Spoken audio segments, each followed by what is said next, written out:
Hey there, everyone. It's Gigi Sober Sun. January 24th, AA Thought for the Day. Alcoholics who are living in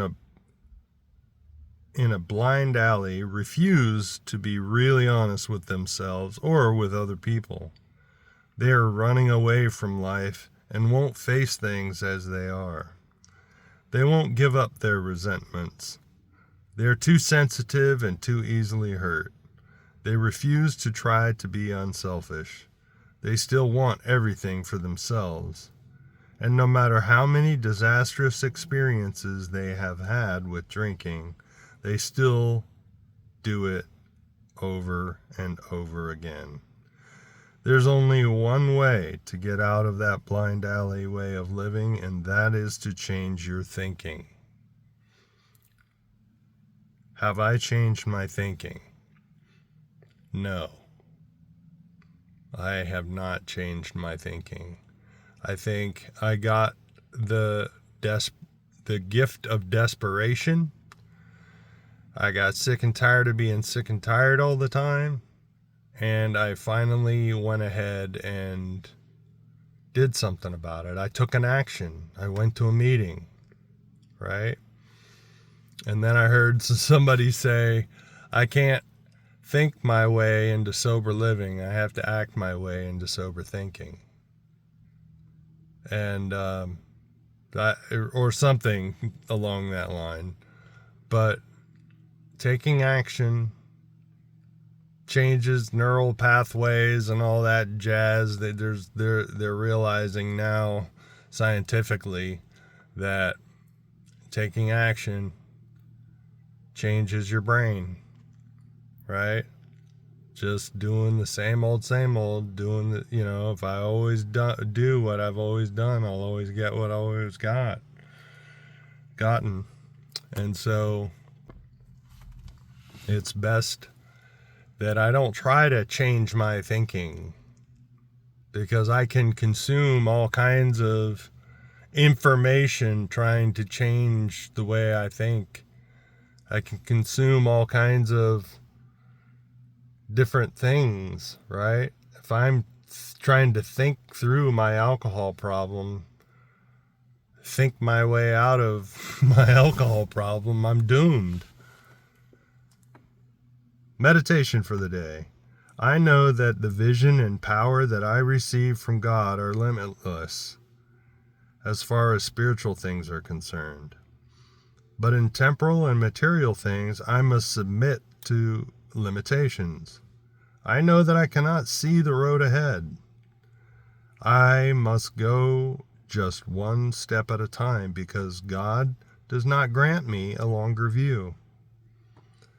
I am in uncharted waters, limited by my temporal and spatial life, but unlimited in my spiritual life.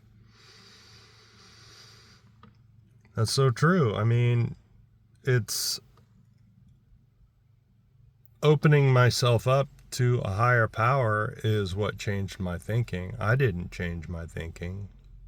I just got desperate enough to reach out for a power greater than me, and that was AA. I got sick and tired of being sick and tired. But, one of the things I read in The Family Afterward in the big book of Alcoholics Anonymous, where it said that alcoholics will take one of two tracks in recovery. One will tackle their financial problem head on and try to, accumulate money and stuff like that. And the other will get a spiritual burst of spirituality and become super spiritual, and like tell their wife that they don't understand, they don't get it, even though she may have been practicing her faith all her life, and then it goes on to say that the one who goes the spiritual route is more likely to stay sober than the one who tackles their financial situation, right? So, but it goes on to say that, we have to bounce things off of other people in recovery, if we think God is going to poof us. and then we go and start telling people how they should live their life. We get inspiration. We can get inspiration through the 10th and 11th step. And the longer we start developing this intuition and doing the next right thing, we do. That's why it's still important to have a sponsor or someone we can talk to about what we're experiencing spiritually, right? Because sometimes we need a sanity check, that we're not sort of going off the rails. Because spiritually, thinking we're being spiritual when we're just being kind of blunt and rude with people, telling people how they should live their lives, right? So in The Family Afterward on page 130, it says, those of us who have spent much time in the world of spiritual make-believe have eventually seen the childishness of it. This dream world has been replaced by a great sense of purpose, accompanied by a growing consciousness of the power of God in our lives. We have come to believe He would like us to keep our heads in the clouds with Him, but that our feet ought to be firmly planted on earth. That is where our fellow travelers are, and that is where our work must be done. These are the realities for us. We have found nothing incompatible between a powerful spiritual experience and a life of sane and happy usefulness. So that's that helped me out a lot, because I can get a little woo-woo sometimes. I believe that God speaks to us 24/7. We're not always tuned to His frequency, though,